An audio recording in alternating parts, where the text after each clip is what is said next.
Okay, so let's dive right in. Deep in the swamps and rivers of Central Europe, there's a creature that's been lurking for centuries. He's part phantom, part raw force of nature, and he's a legend that has absolutely terrified generations. In just a few minutes, you're gonna understand exactly why.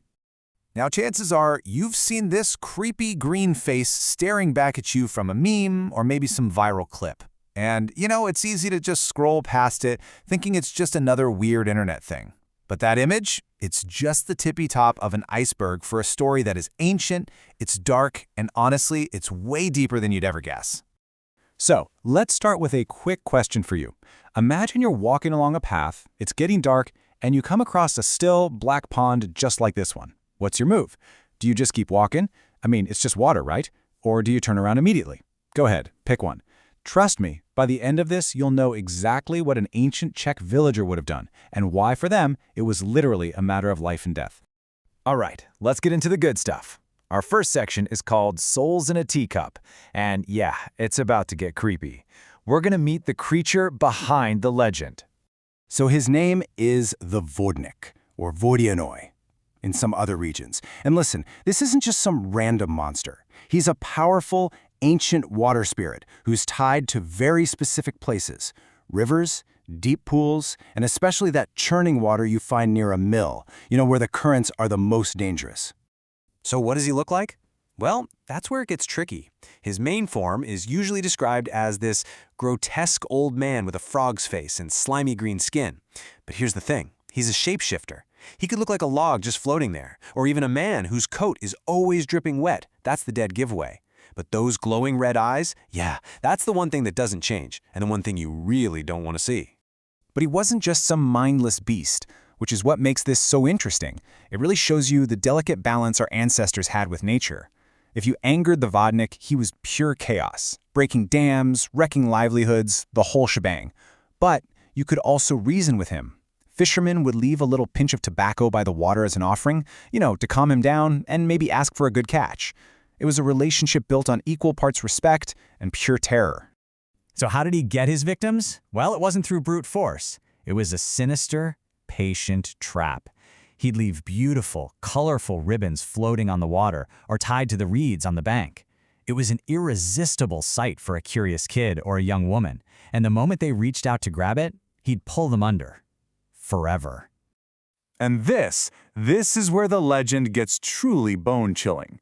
The Vodnik didn't just drown people, he collected their souls. He would trap them inside these beautiful little porcelain teacups and line the shelves of his home under the water.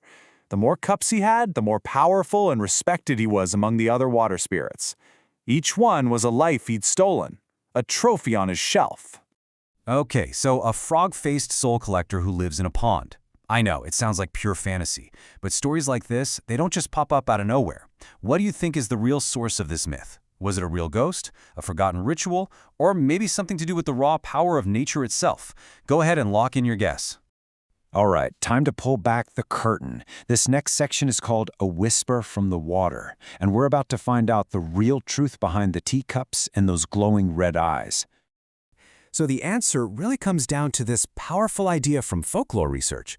See, long before these creatures were kind of cleaned up for storybooks, they were terrifying. They were symbols for the very real, very deadly forces of the natural world that our ancestors just couldn't explain with science.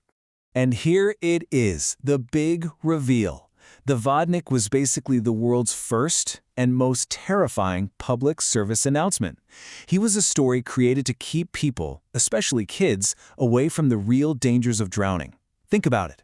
The weird currents near a mill, a pond that looks shallow but isn't, ice that isn't thick enough. These were huge threats. So you give that danger a face, a name, and a horrifying motive, and suddenly that warning becomes unforgettable. It was literally risk management told as a ghost story.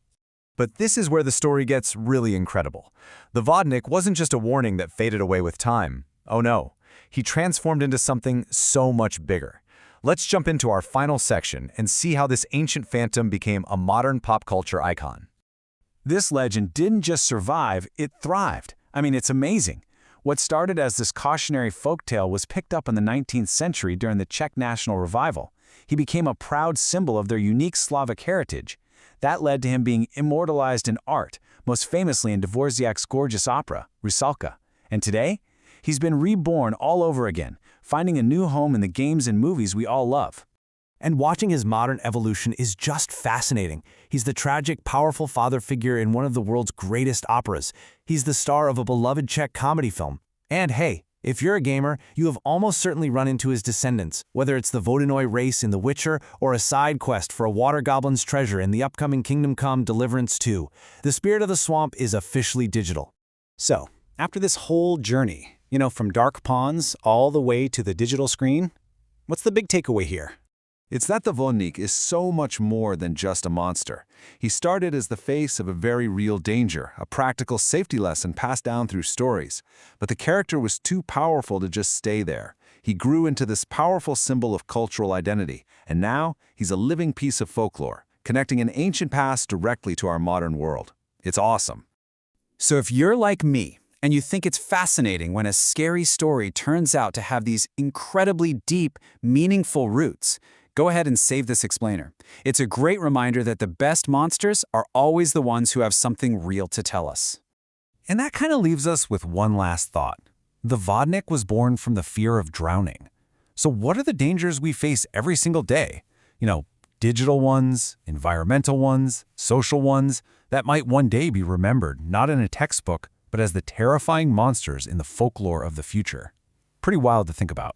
See you on the next one.